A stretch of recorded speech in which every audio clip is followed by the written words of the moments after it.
The taste shown by the Eynard for the ancient world is reflected in the design of their homes, which include a collection of Greek vases, as well as furniture and pieces and works of art inspired by the ancient world. These belong to an artistic trend dear to the political and intellectual elite of the late 18th and early 19th century, a neoclassicism which claims moral values and the ideal of ancient beauty. Welcome to our home. This exhibition allows you to push open the door to our properties in Beaulieu near Rolles and what is known as Palais Anna and Jean-Gabriel Eynard. Here you will discover the house as we imagined it before it later becomes Geneva City Hall.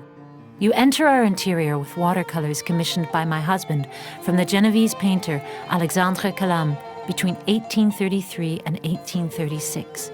This was before the gold medals won by his famous Orage à la Handek, which was considered by critics to be the first national painting. In dialogue with this iconography, furniture and objects recreate the atmosphere of our interiors, strongly inspired by antiquity. Palmetto decorations, drawer handles in the shape of lions' heads, table legs ending in lion-like paws, and columns with Corinthian capitals decorate writing desks, pedestal tables, and consoles. Clocks and candelabras also draw their decoration from the antique repertoire.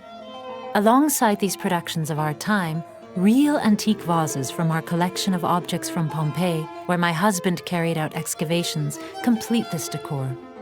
Come close to the statue of immaculate marble that still adorns the hall of the Palais Anna and Jean-Gabriel Eynard, in the same place as where you see it in Calam's watercolor, and which was moved as an exception to the Musée d'Art et d'Histoire for this exhibition.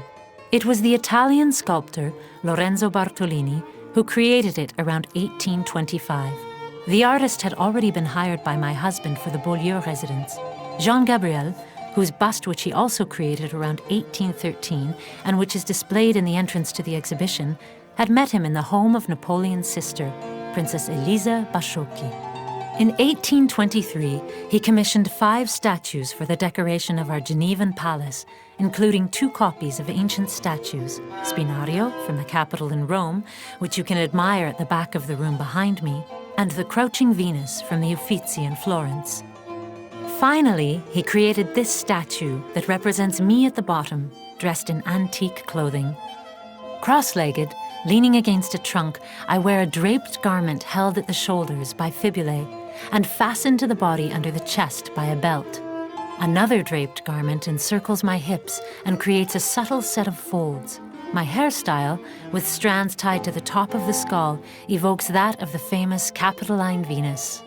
Like a nymph, delicately displaying my beauty, I greet the visitors who come down the grand staircase to enter the reception rooms, testifying more than any other work of art to our taste for antiquity.